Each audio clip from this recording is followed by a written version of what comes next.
اور اس نے کامنٹ کیا کہ یہ تو واقعی ذائقے میں بھی بہت اچھا ہے غفور، تمہارے کھانے نا دن بدن اچھے ہی ہوتے جا رہے ہیں۔ عمر نے اسے دیکھ کر کچھ بے تکلفی سے کہا اور غفور کا تو چہرہ اپنی تعریف پر چمکنے لگا۔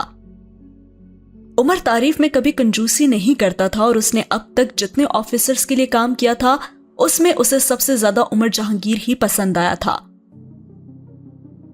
وہ اگرچہ دوسرے آفیسر کی طرح ہی ریزرو رہتا تھا مگر وہ تعریف کرتے ہوئے کوئی تکلف نہیں برتتا تھا، اور وہ ویسے بھی خاص کھلے دل اور جیب کا مالک تھا اور اکثر اوقات اسے اور دوسرے ملازمین کو کچھ نہ کچھ دیتا رہتا تھا۔ ملازمین کی چھوٹی موٹی سفارشیں بھی مان لیتا تھا اور یہ سب چیزیں بہت سے دوسرے آفیسرز میں بھی تھیں، لیکن غفور کو وہ اس لیے پسند تھا کیونکہ وہ غصے میں بھی ان کی تذلیل کرنے کا عادی نہیں تھا، اور وہ غلطی کرنے پر جھڑکنے میں تامل نہیں کرتا تھا، مگر یہ ڈانٹ ڈپٹ ایسی نہیں ہوتی تھی کہ ان لوگوں کو تذلیل کا احساس ہوتا۔ اور یہ سب سوچتے ہوئے غفور نے اس سے پوچھا کہ سر رات کے لیے کیا بناؤں آپ کے لیے؟ اور اس نے کہا کہ جو چاہے بنا لو، اب تو چند دن مہمان ہیں تمہارے پاس، تم جو چاہو کھلاؤ، مگر رات کو شاید میں کھانے پر نہ آ سکوں اور بہت دیر سے آؤں گا اور کھانا کھا کر ہی، لیکن عین ممکن ہے کہ آ ہی نہ سکوں، مجھے کہیں ادھر ادھر جانا پڑے گا۔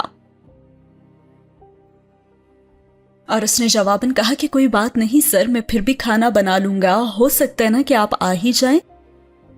غفور نے اس کے پیچھے لپکتے ہوئے کہا۔ وہ واش بیسن میں کلی کر رہا تھا اور غفور کی بات کے جواب میں کچھ بھی کہنے کے بجائے وہ خاموش رہا۔ غفور اب ٹاول سٹینڈ سے ٹاول اتار کر اسے دے رہا تھا اور عمر ہاتھ خشک کرنے کے بعد دوبارہ ٹیبل کی طرف چلا گیا اور کیپ اٹھا کر پہننے لگا۔ غفور نے مستعدی سے موبائل، سگریٹ کیس اور لائٹر ٹیبل سے اٹھا کر عمر کی طرف بڑھا دیا اور عمر ان چیزوں کو ہاتھ میں لیتے ہوئے بیرونی دروازے کی طرف بڑھ گیا۔ غفور اس سے پہلے دروازے پر پہنچ چکا تھا اور دروازے کے پاس موجود قد آدم آئینے کے پاس پہنچ کر عمر ایک بار رکا اور اس نے اپنی کیپ پر نظر ڈالی اور پھر مطمئن ہو کر اس نے دروازے سے باہر قدم رکھا جسے اب غفور کھول چکا تھا، اور عمر نے اپنی پشت پر روز کی طرح غفور کی آواز سنی تھی، خدا حافظ سر، اور ساتھ ہی ہوا یہ سین ختم۔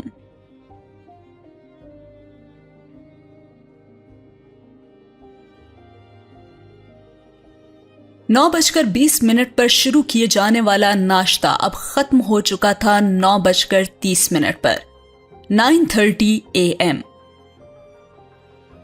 گاڑی کے پاس کھڑے گارڈز نے عمر کو دیکھ کر سلوٹ کیا اور ڈرائیور اب تک فرنٹ سیٹ کا دروازہ کھول چکا تھا۔ عمر نے اپنے ہاتھ میں پکڑی ہوئی چیزیں ڈیش بورڈ پر رکھی اور خود اندر بیٹھ گیا۔ ڈرائیور نے اس کے اندر بیٹھنے کے بعد دروازہ بند کر دیا اور دونوں ہی گارڈز جیپ کی پچھلی نشست پر بیٹھ گئے۔ دور گیٹ پر موجود گارڈ اب گیٹ کھول رہا تھا اور وہ عمر کو باہر نکلتے اور گاڑی میں بیٹھتے دیکھ چکا تھا۔ ڈرائیور اب اپنی سیٹ پر بیٹھ کر گاڑی سٹارٹ کرنے لگا۔ گیٹ پر موجود گارڈز بہت مستعدی کے عالم میں کھڑے تھے اور عمر کی گاڑی پاس سے گزرنے پر انہوں نے عمر کو سلیوٹ کیا اور عمر نے گلوز کمپارٹمنٹ کھول کر اندر موجود اپنے سن گلاسز نکالے اور انہیں آنکھوں پر چڑھا لیا۔ گیٹ کے باہر موجود پولیس کی ایک اور موبائل نے عمر کی گاڑی کے باہر آنے کے بعد اس کے پیچھے بھاگنا شروع کر دیا۔ وہ عمر کی گاڑی کی حفاظت کر رہی تھی۔ سڑک پر اس وقت خاصی ٹریفک تھی اور عمر نے اپنی گھڑی پر ایک نظر ڈالی۔ وہ جانتا تھا کہ 10 منٹ کے اندر وہ اپنے آفس میں ہوگا اور اس کے گھر سے اس کے آفس کا فاصلہ صرف 10 منٹ کا ہی تھا۔ وہ تنقیدی نظروں سے سڑک پر چلنے والی ٹریفک کو دیکھتا رہا۔ اکثر گاڑیوں کے ڈرائیور اس کے لیے راستے چھوڑ رہے تھے اور اسے سڑک پر بجتے ہوئے ہارن کی آواز سے بے حد کوفت ہو رہی تھی، اور اس وقت سڑک پر بے تحاشا ہارن بج رہے تھے اور اس کی اپنی گاڑی کا ڈرائیور چاہتے ہوئے بھی ہارن نہیں بجا رہا تھا۔ عمر جہانگیر کی موجودگی میں کم از کم وہ یہ جرت نہیں کر سکتا تھا۔ اسے آج بھی اچھی طرح سے یاد تھا کہ جب تقریباً 2 سال پہلے عمر نے وہاں جوائننگ لی تھی تو اس کے ساتھ پہلے ہی سفر میں اس نے حسب عادت سڑک پر آتے ہی ہارن دیا تھا اور عمر نے اسے گھور کر دیکھا تھا اور اسے کہا تھا کہ دوبارہ ہارن مت دینا، کم از کم جب تک میری گاڑی ڈرائیو کر رہے ہو۔ یہ بھول جانا کہ گاڑی میں ہارن نامی کوئی چیز بھی ہے، یا تو گاڑی اتنی تیز اور اچھی چلاؤ کہ ہر طرح کی ٹریفک سے نکل جاؤ، یا پھر انتظار کرو۔ پولیس کی گاڑی دیکھ کر لوگ خود ہی کچھ دیر میں راستہ صاف کر دیں گے، اور اگر یہ دونوں چیزیں نہیں ہوتی تو بھی انتظار کرو، کبھی نہ کبھی تو راستہ ملے گا ہی نا، لیکن یہ ہارن دوبارہ استعمال نہیں ہونا چاہیے، ورنہ میں تمہیں اور اس کو دونوں کو ہی گاڑی سے نکال کر پھینک دوں گا۔ اور ڈرائیور نے اس کے بعد واقعی کبھی ہارن کا استعمال نہیں کیا تھا، اور پتہ نہیں کیوں اسے یہ یقین تھا کہ عمر واقعی ایسا ہی کر دے گا اور وہ دوسری بار اسے وارننگ نہیں دے گا۔ اپنے آفس کے راستے میں آنے والے واحد چوک پر کھڑے ٹریفک کانسٹیبل نے عمر کی گاڑی پاس سے گزرنے پر اسے سیلیوٹ کیا، اور پھر تبھی اچانک عمر نے ڈرائیور کو مخاطب کیا اور کہا کہ جبار، آج میری کار کو ذرا سروس کے لیے لے جانا۔ وہ اپنی ذاتی گاڑی کی بات کر رہا تھا، وہ گاڑی جسے وہ جنید کو دینے والا تھا، اور ڈرائیور نے فوراً کہا کہ ٹھیک ہے سر، کس وقت؟ اور اس نے جواباً کہا کہ میں کچہری میں جب 1-2 گھنٹے کے لیے جاؤں گا تو اس وقت تم گاڑی لے جانا، لیکن زیادہ سے زیادہ 2 گھنٹوں میں تمہیں واپس ہونا چاہیے۔ اگر گاڑی کا کوئی لمبا چوڑا کام نکل آیا تو پھر تم اسے وہیں چھوڑ دینا اور خود آ جانا، کیونکہ آج مجھے خاصی جگہوں پر جانا ہے۔ عمر نے اسے مزید ہدایات دی اور اس نے کہا کہ ٹھیک ہے سر، میں 2 گھنٹوں سے پہلے ہی واپس آ جاؤں گا، اور ہاں، درزی سے میرے کپڑے لے آئے۔ عمر کو اچانک یاد آیا اس نے چند دن پہلے 2 شلوار قمیض سلوانے کے لیے بھیجوائے تھے، تو اس نے کہا کہ یس سر، وہ تمہیں کل شام کو ہی لے آیا تھا، ابھی گاڑی میں پیچھے ہی پڑے ہیں، مجھے یاد نہیں رہا گھر میں دینا، میں کچھ ایمرجنسی میں کل شام کو جلدی واپس چلا گیا تھا۔ ڈرائیور نے قدر معذرت خواہانہ انداز میں کہا، اور پھر عمر کو اس کی ایمرجنسی سے ایک بات یاد آئی کہ ہاں تو کیسی اب تمہاری بیوی؟ جی سر، اب تو بہت بہتر ہے سر، ہڈی تو بچ گئی مگر چوٹ خاصی آئی ہے، مجھے تو کل بڑی بھاگ دوڑ کرنی پڑی اس کے لیے۔ اور پھر عمر نے اس سے پوچھا کہ کیا وہ ابھی بھی ہاسپٹل میں ہی ہے؟ تو اس نے کہا کہ نہیں سر، گھر لے آیا تھا میں رات کو، ہاسپٹل میں رکھنے کی ضرورت نہیں تھی۔ اچھا صحیح، اور یہ کون سی بیوی ہے، پہلی یا دوسری؟ عمر جانتا تھا کہ جبار کی 2 بیویاں تھیں اور دوسری شادی اس نے 6 ماہ پہلے ہی کی تھی، اور پھر جبار نے جواباً کہا کہ سر، دوسری والی۔ اور پھر عمر نے بھی کہا کہ ہاں، مجھے تو پہلے ہی اندازہ تھا کہ یہ دوسری ہی بیوی ہو سکتی تھی جس کے لیے تم اس طرح بھاگے بھاگے جا سکتے تھے۔ عمر نے تبصرہ کیا تو بیک ویو مرر میں اس نے پیچھے بیٹھے ہوئے گارڈز کو آپس میں معنی خیز مسکراہٹوں کا تبادلہ کرتے ہوئے دیکھا، اور جبار عمر کی بات پر کچھ چیمپ گیا اور اس نے کہا کہ نہیں سر، ایسی بات نہیں ہے، میں تو پہلی والی کا بھی بہت خیال رکھتا ہوں۔ جبار نے عمر کے تبصرے کے جواب میں کہا تو عمر نے قدرے شگفتگی سے کہا کہ یہ قابل یقین بات تو نہیں ہے، لیکن چلو یقین کر ہی لیتا ہوں۔ اور اب وہ ایک بار پھر سڑک پر نظر آنے والی ٹریفک کی طرف متوجہ ہو چکا تھا، اور گاڑی اب اس کے آفس کے قریب ہو گئی تھی، اور چند ہی منٹوں کے بعد گاڑی اس کے دفتر کے کمپاؤنڈ میں داخل ہو رہی تھی، اور آفس کے اندر اور باہر اس کے عملے میں روٹین کی ہلچل نظر آنے لگی تھی۔ اس کے گھر سے جو سفر شروع ہوا تھا 9:30 پر، وہ اس کے آفس آنے تک ختم ہوا 9:40 پر۔ اگلا سین شروع ہوتا ہے 9:40 AM سے۔ جیسے ہی عمر آفس پہنچا اور اپنے معمول کے کاموں میں مصروف ہوا، تبھی اس کا پی اے آیا اور اس کے سامنے ٹیبل کی دوسری طرف کھڑا ہو گیا اور کہنے لگا کہ ڈی سی صاحب کی کال آئی تھی آپ کے آنے سے چند منٹ پہلے ہی، اور انہوں نے کہا ہے کہ آپ آفس آئیں تو ان سے بات کروا دوں۔ اور عمر نے فوراً پوچھا کہ کیا کوئی ایمرجنسی ہے؟ تو اس نے کہا کہ نہیں سر، میرا خیال ہے کہ کوئی ایمرجنسی تو نہیں ہے، لیکن شاید کسی معاملے پہ وہ آپ سے بات کرنا چاہتے ہوں گے۔ میں نے ان کے پی اے سے اس بارے میں پوچھا تو تھا، لیکن خود اسے بھی کوئی اندازہ نہیں تھا، لیکن اس نے یہ ضرور بتایا ہے کہ کوئی ایمرجنسی نہیں ہے۔ پی اے نے اپنی رائے کا اظہار کیا اور پھر عمر نے اسے پوچھا کہ اچھا ٹھیک ہے، اس کے علاوہ کوئی اور کال آئی؟ تو اس نے کہا کہ نو سر، بس انہی کی کال آئی تھی۔ اور پھر عمر نے کہا کہ ٹھیک ہے، میں ان سے کچھ دیر بعد بات کروں گا، تم فی الحال ڈکٹیشن کے لیے بیٹھ جاؤ۔ اور پی اے بھی یس سر کہتے ہوئے بیٹھ گیا۔ وہ اس فائل کو دیکھتے ہوئے اسے ڈکٹیشن دینے لگا اور یکے بعد دیگرے اس نے ٹیبل پر پڑی ہوئی 2-3 اور فائلز کو بھی دیکھا اور ان کے بارے میں بھی اسے ڈکٹیشن دی۔ وہ ساتھ ساتھ کچھ اور فائلز پر نوٹ لکھنے میں بھی مصروف تھا، اور تقریباً 1 گھنٹے کے بعد وہ آخری ڈکٹیشن دے کر ایک گہری سانس لیتے ہوئے خاموش ہو گیا۔ اور پھر عمر نے اس سے کہا کہ یہ بس اب میری آخری ڈکٹیشن ہے، کل میں شاید آفس نہ آؤں، اور اگر آیا بھی تو زیادہ دیر کے لیے نہیں آؤں گا۔ اور پھر مزید عمر نے بتایا کہ میرا خیال ہے کہ 2-3 دن تک سعود ہمدانی یہاں پہنچ ہی جائیں گے، اور ابھی اپنے کچھ کام نپٹا رہے ہیں وہ، ورنہ شاید اب تک پہنچ گئے ہوتے۔ اس نے آنے والے ایس پی کا نام لیا۔ اب میں مزید کوئی فائلز نہیں دیکھوں گا، سعود ہمدانی ہی آ کر دیکھیں گے، خاص طور پر ان کیسز کی فائلز۔ انہیں بہت اچھی طرح اسٹڈی کی ضرورت ہے، اس لیے میں نے یہیں چھوڑ رہا ہوں۔ اب ان 2-3 دنوں میں میرے لیے کچھ وزٹس ارینج کر دو تم۔ عمر نے کچھ جگہوں کے نام لیتے ہوئے کہا، اور پی اے اپنی نوٹ بک میں نوٹس لیتے ہوئے یس سر کی تکرار کرتا رہا، اور ساتھ ہی ہوا یہ سین ختم۔ اس کے بعد جو اگلا سین شروع ہوا وہ ہوا 10:50 پر، 10:50 AM۔ میز پر پڑا فون اچانک بجنے لگا تھا اور عمر نے گفتگو کا سلسلہ منقطع کرتے ہوئے ریسیور اٹھا لیا، اور آپریٹر نے اسے بتایا کہ سر ڈی سی صاحب کی کال آئی ہے، اور عمر نے سامنے وال کلاک پر نظر ڈالتے ہوئے کہا کہ ہاں بات کرواؤ۔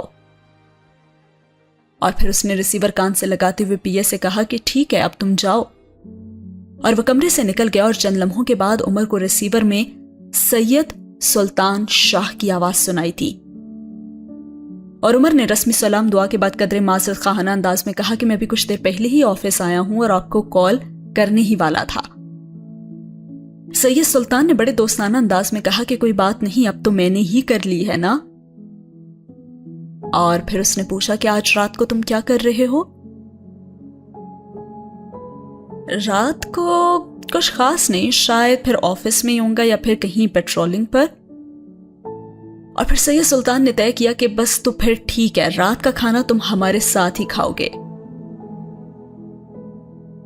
ویسے بھی تمہاری آنٹی مجھے پہلے ہی کئی دن سے کہہ رہی تھی کہ تمہیں کھانے پر انوائٹ کروں، آج تم پھر ہماری طرف ہی آ جاؤ، اور جانے سے پہلے ہمارے ساتھ بھی تو ڈنر کر لو نا۔